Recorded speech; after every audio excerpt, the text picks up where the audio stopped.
What's up everybody, it's Matt from Peter Glenn, and in this video we're going to talk to you a little bit about spring riding essentials and those things that you definitely should have if you're going to be riding when it's warm. Let's check this out.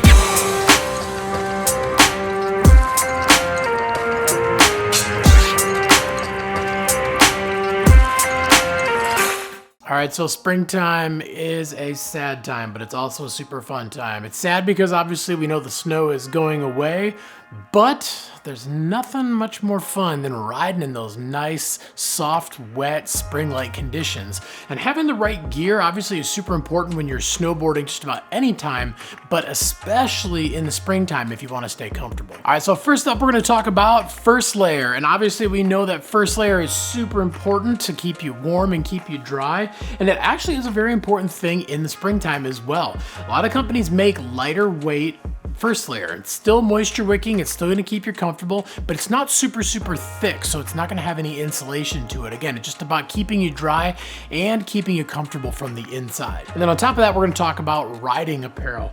Now, jackets are important, and it is good to actually have a jacket that's a shell. And we're talking about something that doesn't have any insulation or lining to it at all. It's more like a raincoat that has snowboard features. And these are nice to have because, again, sometimes those spring days, they might be a little colder in the morning, and by the time you get to the afternoon, it's super warm. So that way you can actually vary the temperature with what you wear underneath it, and then you can obviously have that jacket in the morning, and then you can shed it later on in the day. And then obviously having something like this is super versatile because you can use it as a rain jacket in the summertime.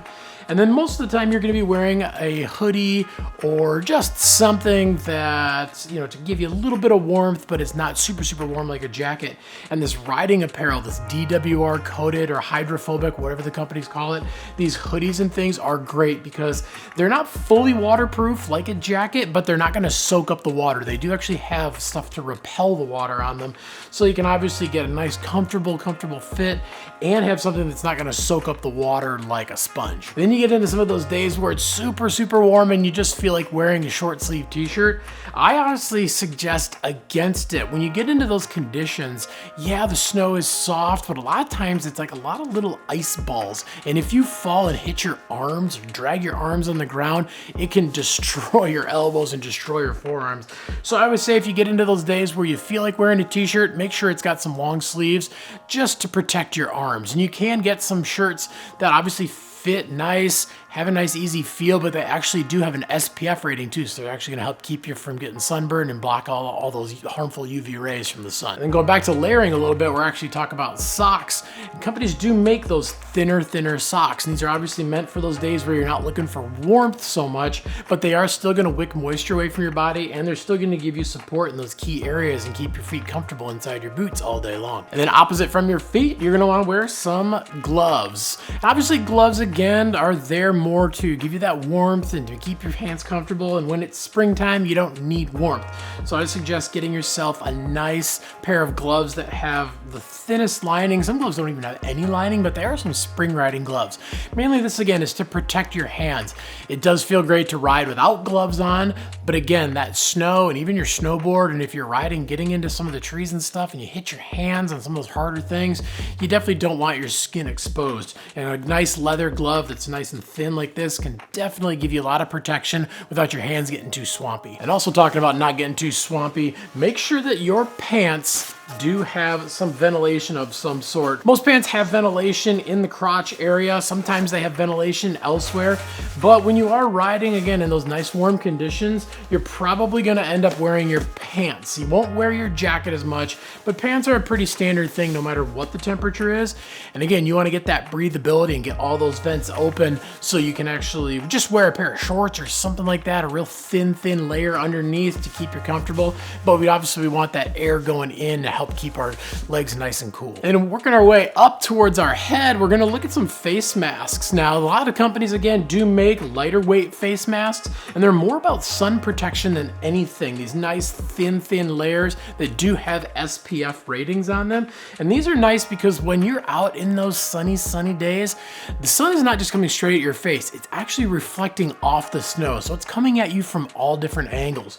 So having a face mask on to actually protect your skin is not a bad thing. And if you don't have a thin face mask, make sure to wear sunblock. You will get burnt twice as fast when you're actually out on the snow than if you're just hanging out on a regular sunny day. And now we're talking about protecting your face from the sun. You also want to protect your eyes from the sun, so grab some sunglasses, right? I actually say no. I say stick with goggles.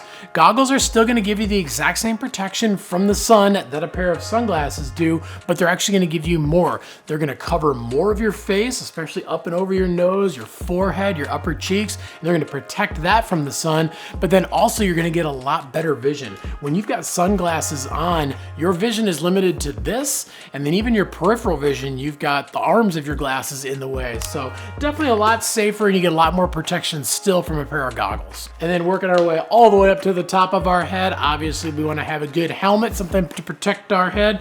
Yeah, those conditions might be soft, but you catch an edge, you can still smash your dome.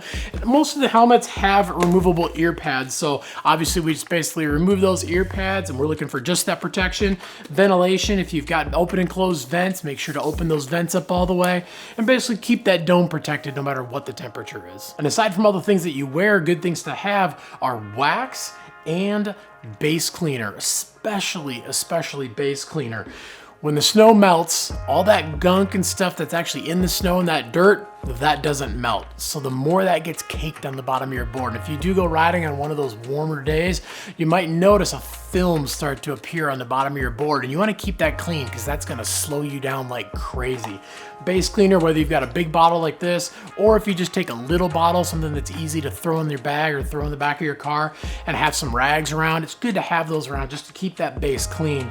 And then when it comes to wax, nice thing to note about the wax is if you ever try to pick a piece of glass up off a wet counter, it creates suction. The same thing with the bottom of your snowboard on that wet snow. So that wax repels that water and keeps your board moving. It's good to have a good rub-on wax, whether it's something like a paste like this one, or you've got the little piece that you can rub the wax on with the buffing pad. And then another good thing to actually look at before you even go out and ride is get your board hot waxed. Obviously, all waxes work, they're great, but nothing is as good as a hot wax. And they do make hot waxes that are specifically for warm weather riding. So getting a good hot wax before you go can actually help repel that snow and keep you riding fast no matter what the conditions are. And then the last thing that's not the easiest for everybody to make sure they have, unless you already have it, is a board that actually has some rocker in the tips. Whether it's like this Rosignol board where it's cambered rocker in the nose, whether it's rocker through the middle, basically anything where the tips of the board are lifted up. When you are in that soft snow, you can get sucked down into it really easily. And having those tips lifted up, it's just like any board that goes in the water, surfboard, wakeboard, even boats. You think about it, the nose of the boat is lifted up. And that's because that plows through the water and it gets you up on top.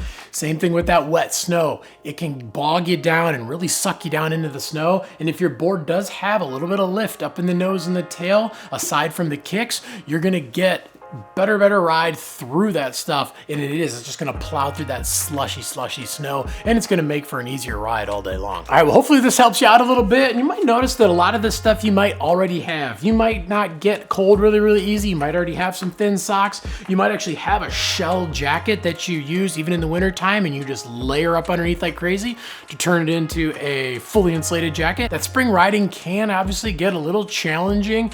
Even though it's super fun, you definitely still want your stuff to perform at its highest peak. But if you got any questions beyond what we talked about in the video, definitely leave some comments down below. We're on there every single day trying to answer your questions. We want to make sure we can get you into some rad gear, but most importantly, we want to make sure it's going to work for you and it's going to work for your riding style and the conditions you're riding in too. Also, make sure to like and subscribe, and definitely get that notification bell on too so you can find out when all the new videos drop. And grab yourself some spring riding gear from peterglenn.com and get out and ride, because any day of riding is a good day of riding.